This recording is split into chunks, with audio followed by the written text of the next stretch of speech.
There was a medieval Latin goblinus, which is the name of a devil or demon. Right. And then you have the kobolds, which are, possibly related to goblin, which is from Greek. And there's a conventional association, but I guess this is true of many things, like even gnomes. I know that gnomes is from the Greek of like gay nomos, like, they're earth ruled, so they move through the earth the way that fish move through water. Like fish would be like thalassonomos. But anyway, Okay. So there's an association between goblins and the earth in a way, like the subterranean tendencies. Yeah. Mm-hmm. Well, I think that's why the Kentucky lore is so rich, right? Because of like the mining traditions, like the sort of Germanic mining traditions that goblins kind of spin off of out of Europe. It translates fairly easily to a place that had the world's most productive coal field for generations and generations. You guys have a bunch of like giant caves, right? Like all around there, like huge cave systems. The Mammoth Cave system is something that pops up a lot in this, and it's really fascinating. Like I suppose I'd heard of it before, but I didn't. I knew people like went spelunking in Kentucky and stuff, but I didn't know that there is this like vast subterranean cave system that stretches across pretty much the entire state and beyond it, right? So it's called karst.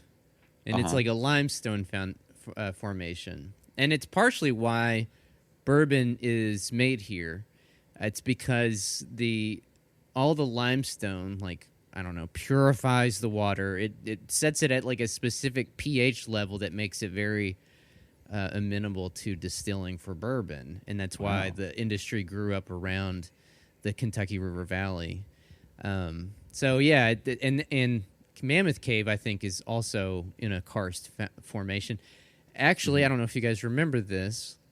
When was this, Tom? Like 7 years ago, 8 years ago? A massive hole opened up underneath the Corvette factory in Bowling Green. In Bowling Green, which God. is just down the road from like a hole in the... There are a lot of sinkholes, right? In the karst kind of region? Yeah, a lot of sinkholes. And so, like, the state of Kentucky... As you move from west to east, on the far western side is the Mississippi River. If you ever looked at a map of Kentucky, there's a little dot at the far western side. That dot was created during an earthquake in the 1850s or so. It was so powerful, it's called the New Madrid Fault, that it diverted the course of the Mississippi River. So as you move from west to east, you go into the Bluegrass and the foothills area. And then that's about central Kentucky. And then by the time you're in eastern Kentucky, where we're at, you've got the Cumberland Plateau. And it's just a massive, I don't know, like a plateau you would see out west that was carved down over millions of years into hollows. And that created coal. So I don't know, the whole state just basically goes up like that. And we're right up against a big mountain called Pine Mountain. And there's one called Black Mountain. And technically, these are the tallest structures between this and, like, the Rocky Mountains. I mean, because, you've got the plains and everything in the middle of the country. So underneath a lot of that is karst. And you've got these massive caves. And there's a fuckload of caves in the county where we live. There's a really popular one called the Bull Hole. And the local legends around here, or the story around here, was that losing politicians always got thrown into the bull hole. So if you are a loser, you get discarded. And never heard from again? Never heard from again. Never heard from again. Damn. So maybe, I guess, that's where, like, I guess goblins would theoretically reside. If I was a goblin, I'd probably live in a cave.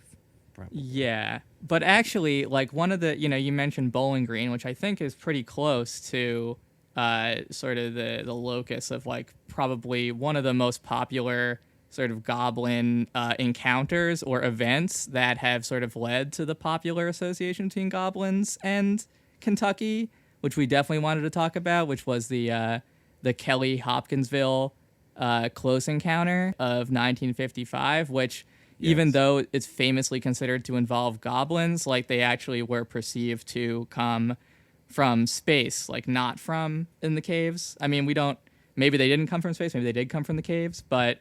Well, it involves a UFO, basically. Yeah, there was a UFO involved, and people definitely perceived them as being spacemen, but they were quickly associated with goblins immediately, perhaps due to their described appearance. Right. Did you guys like look into this at all, or I mean, maybe you have some familiarity with it just through like, having heard of it before? Yeah. So I looked into it a little bit. Obviously, this is the origin of like the little green men phrase. This is where that phrase I guess came from. It made it much more popular. It made it much more popular, but actually, I did see that in a bunch of articles about this, but I take a slight issue with that because okay, all right. Little Green Men like maybe wasn't applied to aliens per se, like as much until after this happened. But the idea of Little Green Men as being, for instance, like goblins, like that actually did pre-exist this. So, was it Whitley Strieber? Is that who you said it was? Who popularized Little Green Men? Or who popularized Little Green Men? No, I think I think we actually talked about who. I forget. It was an earlier episode. We talked about like one of the first people to sort of really proliferate the term Little Green Men. But I forget who it was. It wasn't J. Allen Hynek, was it? No, it was, I think, a fiction writer, I want to say, but anyway, I don't know why. I thought it was Whitley Strieber. It might have been. But I don't think so because that's pretty late. Like that's well after this. So that was, that's one thing that you see a lot in articles about this. Like that's where Little Green Men came from because they definitely were little. Like the people who saw them in this event, they called them little men, but they actually weren't even green. They were silver, right? Well, as described. Yeah. If you type Little Green in my Google search, if you type Little Green Men in, it brings up the Little Green Men of the Russo-Ukrainian Wars. I know. I was just thinking, I'm sorry if the trigger warning for anybody that is traumatized by us talking about Little Green Men, a.k.a. Russian aggressors, who the Azov Battalion calls those Russian Little Green Men orcs. And orcs were based on goblins by Tolkien. Okay. Yes, so, right. In fact, synchronicities, I remember in The Hobbit, which really, we were talking about Hopkinsville, an interesting fact about Hopkinsville is that Hob is like a traditional name for a goblin, like, a hobgoblin, right? And Hob is another name for Rob, right? Okay. And like, Hob's like a nickname for Robert. And Hopkins, what Hopkins really means is like son of Hob. So it's right there in the name. Yeah. It's the only place it could happen. So, but in The Hobbit, like originally, because he changed shit. Like originally, the sword that Frodo, Bilbo or whatever had, it would like glow blue in the presence of goblins. Right. But then later on, it became that it would glow blue in the presence of orcs. So there definitely was some blurring going on. Here's another head fuck for you guys. All the last names of the hobbits come from the Lexington, Kentucky phone book. Wow. Because one of Tolkien's students at Oxford, Davenport, what's the guy's name? Terrence, writer, Appalachian guy. He's from South Carolina. Was a student of his, I guess, at Oxford. So like all the Proudfoot and all those names come from the Lexington, Kentucky phone book. I didn't know that. A bit more synchronistic. Well, here's what I was going to say. You said Hob. I'm from a town called Hobbs in New Mexico. Mm-hmm. Tom used to call me the Hobgoblin. That was my radio. That was my radio moniker. The Hobbs Goblin. Yeah, the Hobbs Goblin. And my dad's name is Robert. And so, I mean, there's like, it's fucking crazy.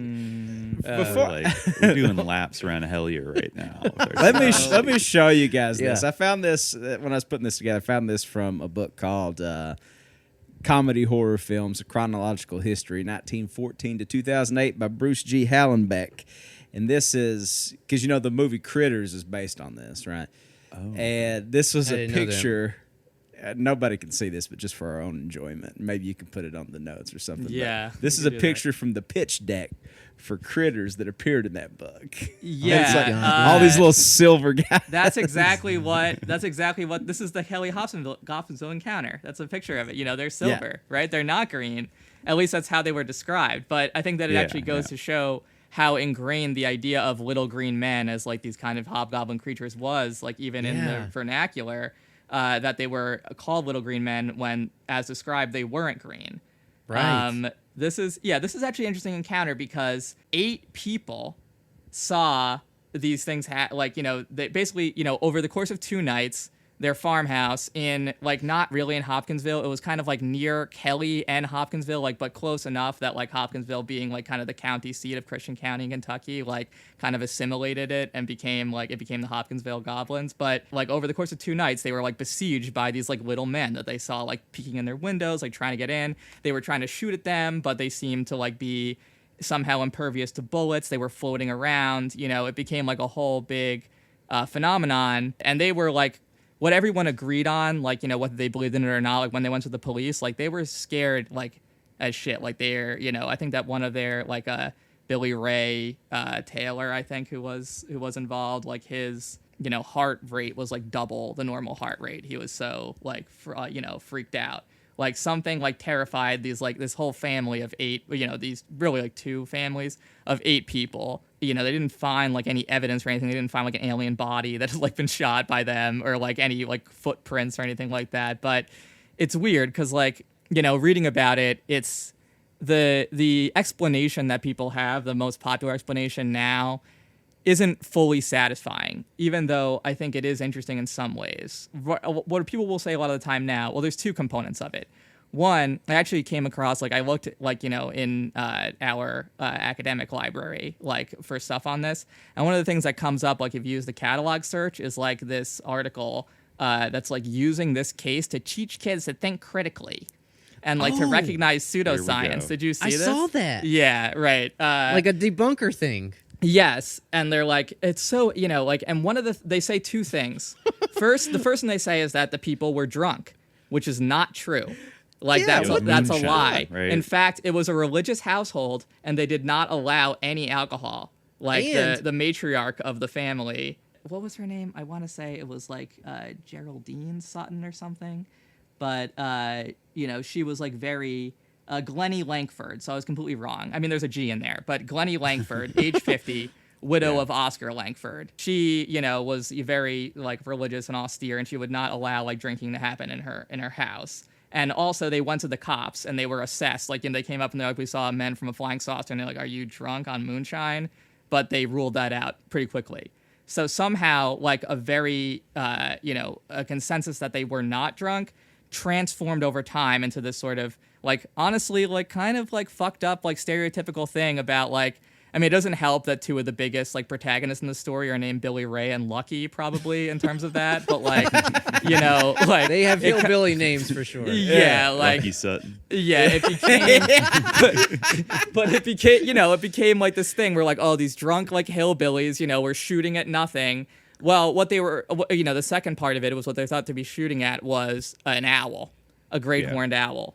Right. Yeah, because if you actually look at the pictures of the goblins that were drawn with the artist's impression, I do see the owl aspect to it. Like, you know, like the yellow eyes and the pointy ears, and the tiny legs. And in fact, like, someone asked, like, did their legs bend both ways?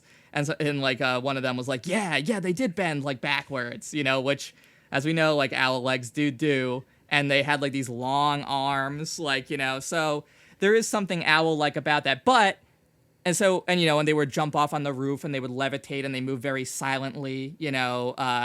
But there's 2 things that don't quite add up about that. One, like, do these people really not know what an owl looked like? No, was an owl? Right, yeah. I live in the country. And I see an owl literally every day. Exactly, yes. I mean, you know. They're very common. That does they not... did the same thing with Mothman people. Like, oh, it's an owl. You know, it's like the people in Point Pleasant really, like, not know what an owl was. At one point, someone, like, shot an owl and was like, is this Mothman? They're like, no, that is definitely not what I saw. Like, but, yeah, same. Like, you know, exactly. Like, it doesn't quite, like an owl really terrified. Like, someone's going to be like, if someone, like, gets freaked out by an owl, like, I get it. Like, if an owl crashes into your window, at first you're going to be like, and then you're going to be like, oh, it's an owl.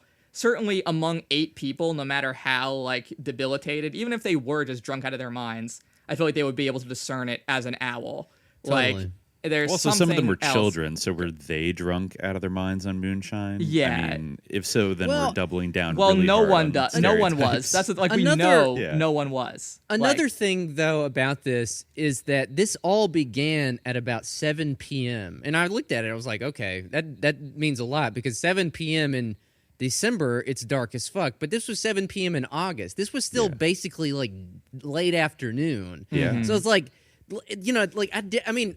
It'd be a little bit early for owls to come out. Anyway. That's what I was going to say. A little bit early for owls to come out. I have heard them out in the daytime sometime. They do that, but it's a little early. And also, like, you can see better in the daytime. And this, I think, as you pointed out, and owls' eyes wouldn't glow in the day. Right. They would only glow at night. And they described like it wearing an armor or something. Like as you said, like a sort of silvery, metallic. It was metallic. Right. Yeah, right. And I mean, like again, you kind of have to almost combine like every owl to get like an owl that could reasonably like even close to fit, because like it would have to be like all white, and like then it's like if it's an all white owl, maybe it could see it as being silver, but then it has to have the great horns, so it's like But yeah, like I mean, so.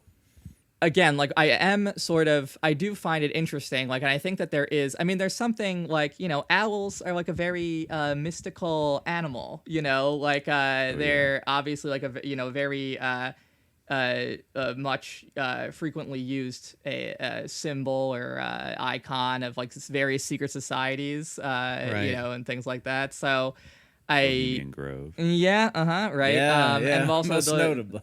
The original Bavarian Illuminati, and also the Masons. Actually, I looked into it a little bit, and it turns out that there were multiple like orders of owls that like existed like around this area. Like the same way you'd have like the Elks or whatever. Like there'd be like Freemasonic, like for groups for Master Masons, basically. Right. That called themselves the Owls. And in fact, one of them was eventually assimilated after like the Order of the Owls. Its founder, a guy I think whose name was John W. Talbot. It was something W. Talbot. He eventually went to jail, and when he went to jail, he basically arranged for like on some kind of like immorality charge or something. He did something fucked up, and he went to prison, and then he arranged for like the KKK to come in and take over the Owls. Wow. But anyway, so like there is like a lot of owl shit, Yeah, I was just gonna say that like around that same time, like the KKK just outwardly had kind of a presence in civic life, like in the same way the Kiwanis or the Lions Club or all that kind of stuff in different places in the South. Mm-hmm. And I'm curious if like they just kind of got in there as owls and then just like took the mask off after a while, or what the deal was. Yeah. I think that's true of Freemasonry in general. Khalid, you found an interesting article on some like pro-tobacco website about like the Night Riders in Kentucky. Well, and the that's Kentucky like another tobacco war. That's an interesting thing in general. I feel like about this whole like the pattern of the way that like this farmhouse is being besieged by these like spooky beings, like that have like these that are all white and have like these big sort of triangular protrusions coming out of their heads. Like I feel like there's certain like resonances there with like not only like the KKK but also like the broader history of Kentucky. Like like in the Black Patch Tobacco Wars, like there were sort of differently motivated groups that had similar tactics to like the KKK, where they would like besiege farmhouses. They were called like the Night Riders, and they would wear masks, often like kind of like weird hoods.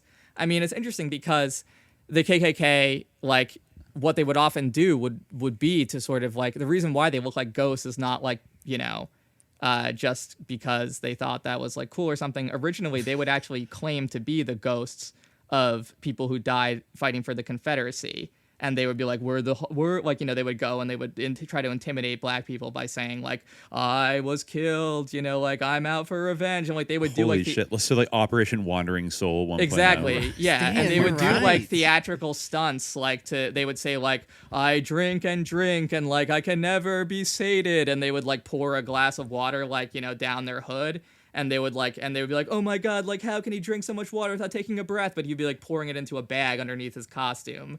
Like they would do like little tricks like gag. that. Yeah, like to try to like spook people. But that's like, like slave owners would do that shit all the time to try to scare people out of running away. They would say, yeah, you guys heard of the night doctors, which is another thing with the alien abduction like stuff. Right. Like there is this myth of like the night doctors who would like if you were a slave running away, or even like later on, like after like in the era of Reconstruction and after that, like there was like a myth that, which is not entirely a myth and definitely has like a lot of truth to it, that like black people would just be abducted by these sort of figures who were like like medical students or doctors who would just come and like inject you with something and like kidnap you in the night.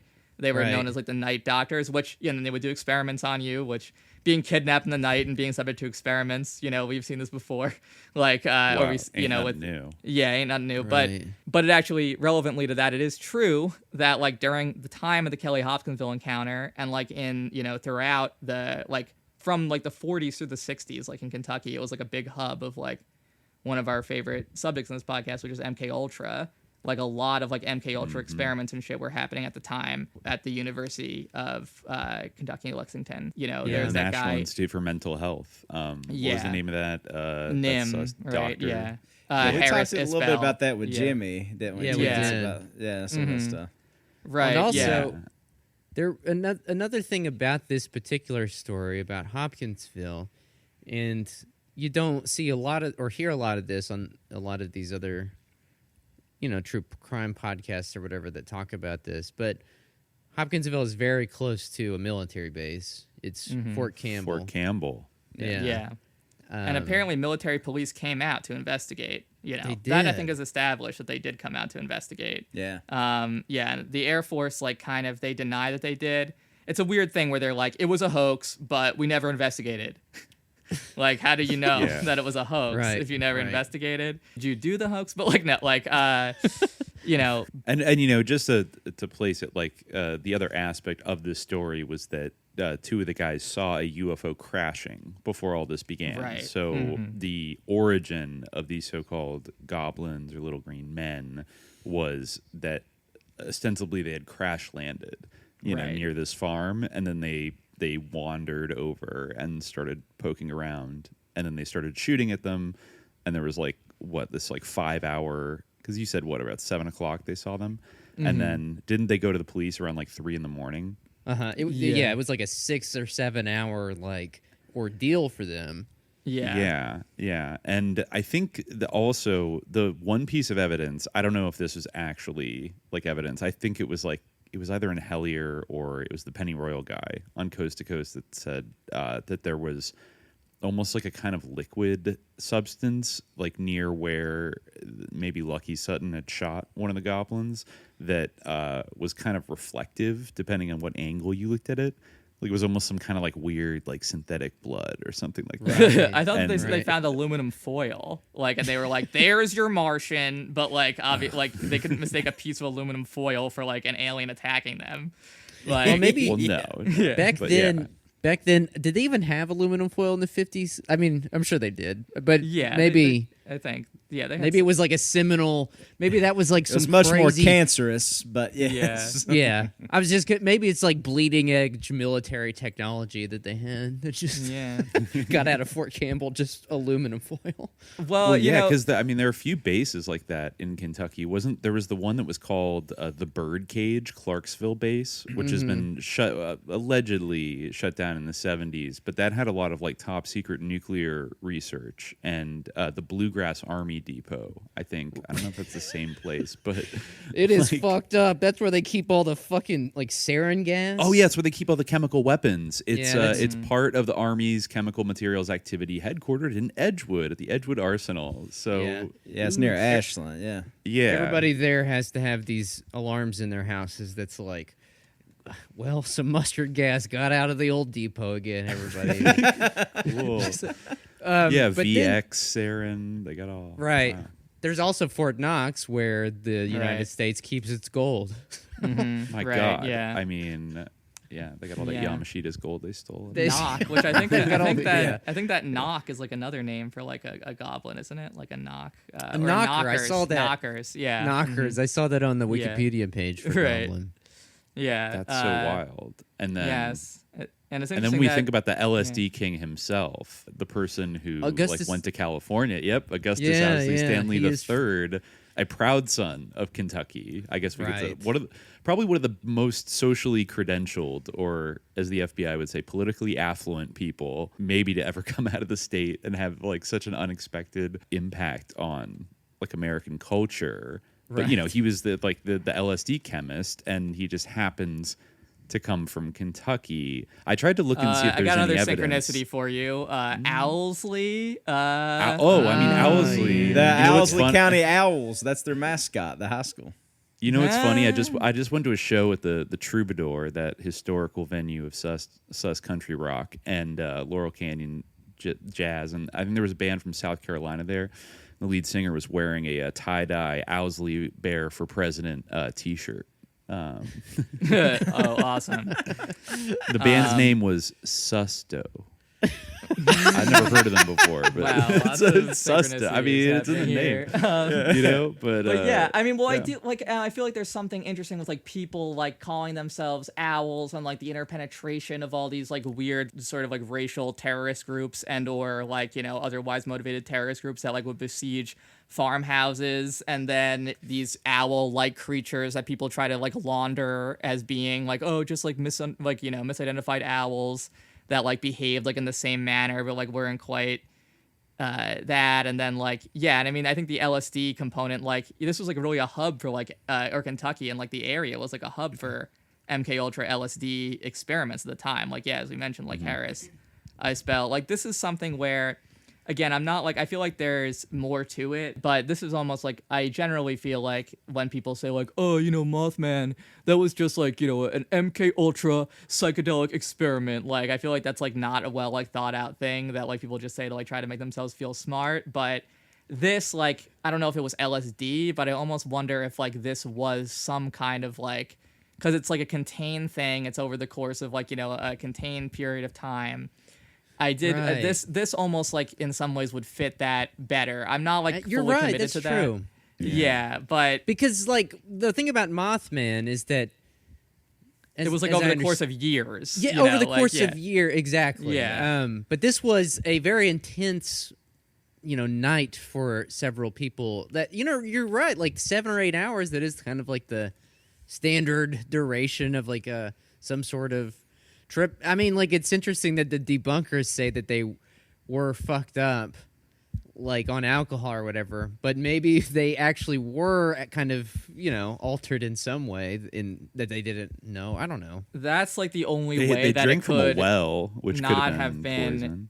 Yeah, well, you know, it's interesting because one of the people who was like sort of consulted by MK Ultra as like an expert in how to like covertly poison people was John Mulholland, right, the magician who wrote like the CIA like Guide to Magic, which is one of like the few like MK Ultra manuals that you can still get in some form, and the CIA Guide to Trickery and Deception. Right. Yes. Literally, that's what it's called. And one of the interesting little tidbits I found, like this is in a book by Hank Albarelli, who is like, you know, he's like a pretty well-respected like conspiracy writer. He doesn't have like great footnotes, like which ordinarily would be like to me, but I think that he did a lot of freedom of information requests in like the 90s before like, you know, everything was digitized. So he might have like his own documents that he's drawing from. I did see an article that the CIA was like requesting their own documents back from Hank Albarelli. Like they were like, can we have that back? Like what?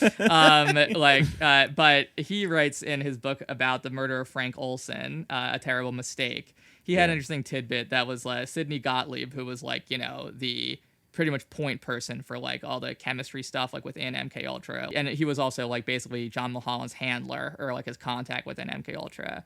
And he actually like asked him in 1956 and in 1957, he asked him to discreetly investigate events surrounding an unidentified aerial object and related phenomenon witnessed in the skies and the ground in Kentucky. So, you know, that was 1956, like a year after this happened. Yeah. So, you know, it seems like it pertained to that. Like he also mentioned in this book that he was asked to investigate like a lot of like interesting stuff. I mean, Hopkinsville is also like, you know, that's where Edgar Cayce like came from, you know, which the CIA is like to this day, they send people to like Edgar Cayce conferences and shit. They're like obsessed with Edgar Cayce.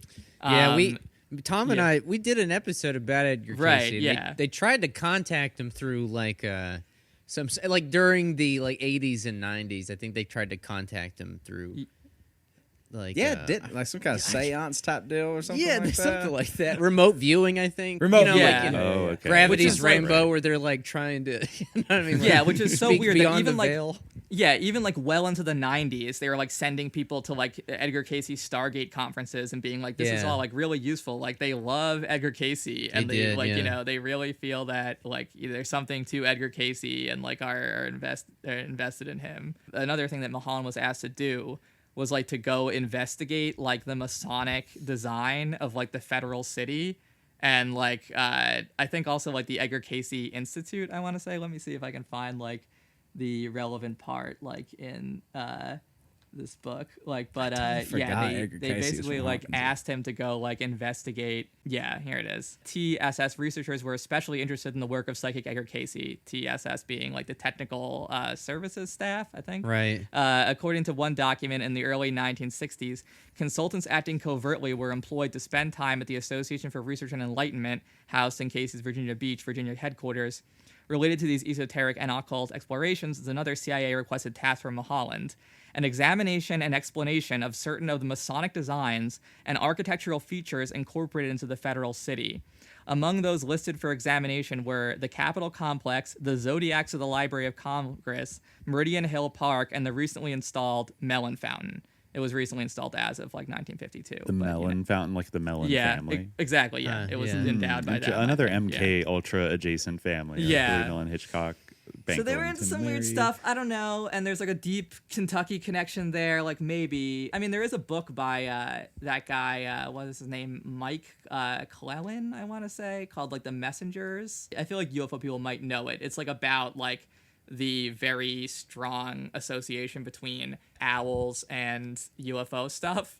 And he points out that like Kenneth Arnold, the guy who like coined the term flying saucer, who was like, you know, probably like an agent and like a sus lord in and of himself, which like a lot of people speculated, like he had a pet owl. Really? Yeah, he like rescued an owl and he like nursed it back to health. It reminds me of like in what was it, in Gravity's Rainbow, where's that one like witch character who has a trained owl that like attacks people. That's what I was thinking about like this whole time. Like, you know, did they like train an owl, give them LSD, and like, you know, send it out to like go press against their windows like with its talons? Oh my God. But other than, I mean, you know, the obvious explanation is that it was Jinn, but like assuming that it wasn't Jinn, like I don't know, like no, for sure. For access to the full-length episode, subscribe to the Hour of Frequency at patreon.com/subliminaljihad. From the bowels of the city, lurking in the trenches, underneath the bridges, behind the park benches, stenches seeping off me. I'm gutterlicious, thinking nothing like your wishes. I'm utterly vicious, falling through the sewers, it's an intricate job. Some only a foot wide, I move like the blob, seeping to your home anytime you catch a night terror. It's cause I'm right there, sucking out your air. A priest can't do shit but just tickle my humor, cause I ain't from the pit, no that's only a rumor. I'm atomically demonic, you see me in vomit. More heads than a totem pole and faster than a comet. Get it right, I'm the fucking bump in the night, the unexplainable, but for real when I bite.